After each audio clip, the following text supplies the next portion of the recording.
Is the MSI Claw 8 AI Plus actually worth buying in late 2025? I've played the absolute heck out of mine for 7 months straight now, and I can tell you exactly what's great about it, and the two things that really annoy me. And if you're on the edge comparing handhelds or thinking about grabbing one, stick around.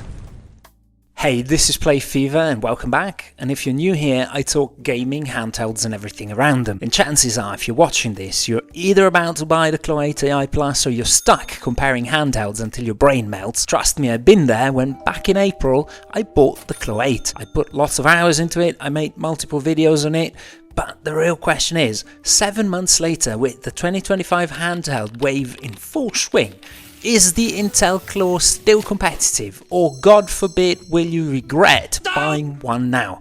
So let's talk about it, because honestly there's quite a lot to like about the Claw 8 AI Plus. Let's start with the ergonomics, because you know when you meet your future girlfriend for the first time, sometimes you're like, I'm not sure. Months later, you're obsessed. Yeah, that was me with the Claw. When this thing launched, I thought it looked ugly. I didn't need it. Now it's my main handheld. 80% of my gaming is on this thing. Why?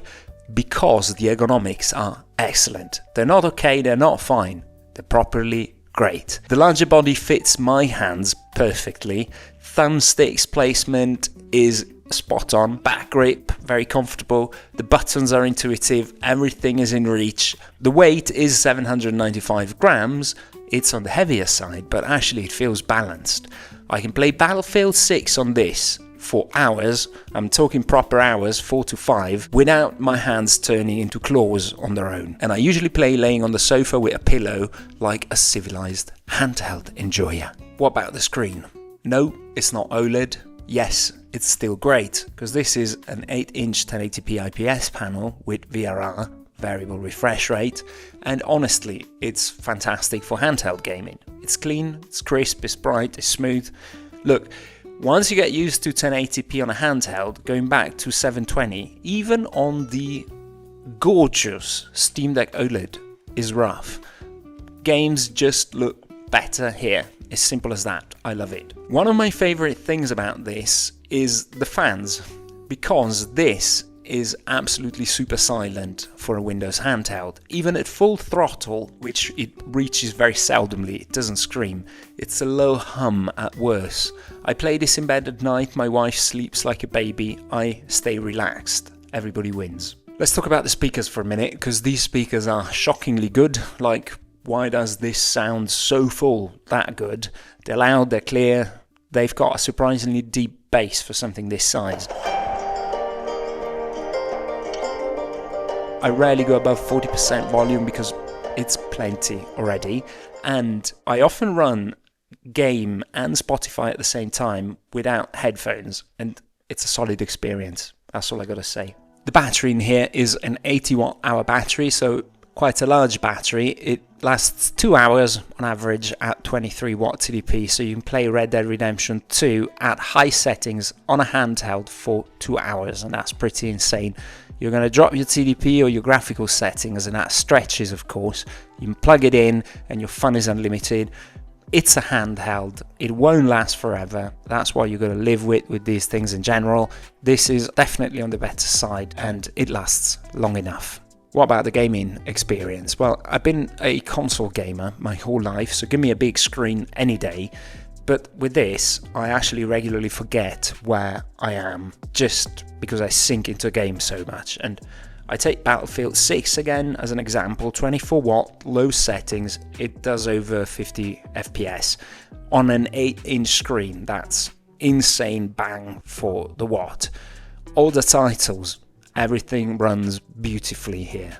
One thing that I was really worried about before I got this was using Windows, and I was listening to the internet. You shouldn't listen to the internet. Even as a guy who lived in the Apple ecosystem for decades, I didn't struggle. You need to update often, you need to deal with the occasional Windows quirk, you've got to install drivers, yes to all of that, but Intel has actually released a ton of updates, and the performance of this has genuinely improved over time, and this thing is better now than when I bought it. You can use it as a PC as well. You can do browsing, spreadsheets, light editing, you can do everything.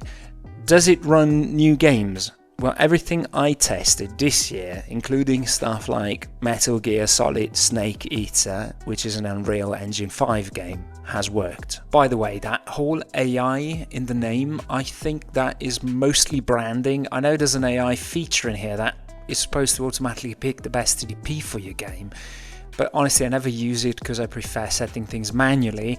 I haven't seen enough consistent benchmarking either to say that that mode gives you anything special, so it's not really a selling point for me. But what is a real advantage is the fact that you've got 32 gigs of RAM in here, and that on a Windows handheld is great, especially when you're looking at future proofness and comparing it to other handhelds on the market like the Lenovo Legion Go 2 or the Xbox ROG Ally X. Now, before I tell you the two things that I don't like, do me a favor and check if you're subscribed to the channel, because I see that 80% of viewers aren't. And if you enjoy this, well, there's a lot worse you could do than hit the button. Now, let's talk about one thing that is the real Achilles heel of the MSI Claw 8 AI Plus, and that is MSI Center M. That is MSI's proprietary software, and I'm not going to sugarcoat it. It's trash. The UI is fine, but the usability is absolutely terrible. It's unresponsive, it's buggy, it gets stuck, it's randomly slowing down,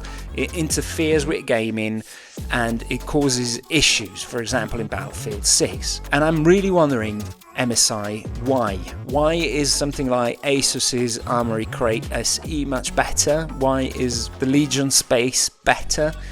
And why does MSI's own software feel like it was coded on a freaking Friday afternoon during a fire drill? It improves, then it gets worse, then it improves again, it gets worse. All in all, you can live with it, but it's a weak spot. And then there's another thing, but this has to do only probably with my specific handheld, and it did develop a responsiveness issue with the D-pad. So sometimes when I press up, it doesn't register. Compressed air helped, then it came back.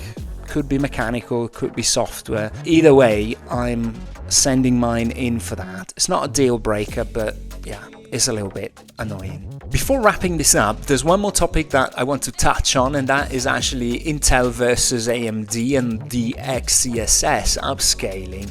And the Z2 Extreme that you're going to find in devices like the MSI A8 or the Lenovo Legion Go 2 or the Xbox ROG Ally X, that is on average on paper 6 to 11% faster in raw gaming benchmarks. It's a great chip, and AMD still has the advantage in consistency and long-term driver maturity. So on paper, AMD is the safer platform. But here's the part that people often overlook. In real-world use, I honestly didn't have to babysit the Intel version at all. The updates improved the performance, they came out regularly, games run smoothly, and outside of Center M's quirks, I wasn't constantly tweaking or troubleshooting here. And then you got Intel XeSS, which is Intel's proprietary upscaler, and when a game supports it, the Claw 8 gets a noticeable bump in performance while still keeping a clean 1080p image. It's not as widely supported as AMD's FSR, but when it's available, it punches way above its weight, and it makes the Intel chip feel much stronger than the raw numbers suggest. So yes, AMD gives you that small performance edge, but in day-to-day gaming, the Intel Claw